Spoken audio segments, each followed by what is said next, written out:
تو اس مشہور کہانی سے سمجھتے ہیں کہ آخر صبر اور سوچ اتنے ضروری کیوں ہیں؟ سوال یہ ہے کہ اگر کوئی سیدھا بادشاہ کی داڑھی کھینچ لے تو اس کے ساتھ کیا سلوک ہو؟ بالکل یہی سوال ایک دفعہ ایک بادشاہ نے اچانک اپنے وزیروں سے پوچھ لیا۔ ایک عجیب امتحان۔ جوان وزیر تو بس آگ بگولا ہو گئے، فوراً اپنی تیز تلواریں نکال لیں۔ جذبات میں آ کر چلائے، ایسی جرت، ہم اس شخص کو فوراً جان سے مار دیں گے۔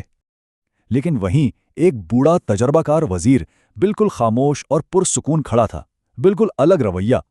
اس نے نہایت اطمینان سے کہا، ہمیں تو سلامی دینی چاہیے اس داڑھی کھینچنے والے کو۔ ہے؟ یہ کیسا جواب تھا؟ دربار میں موجود ہر شخص ہکا بکا رہ گیا۔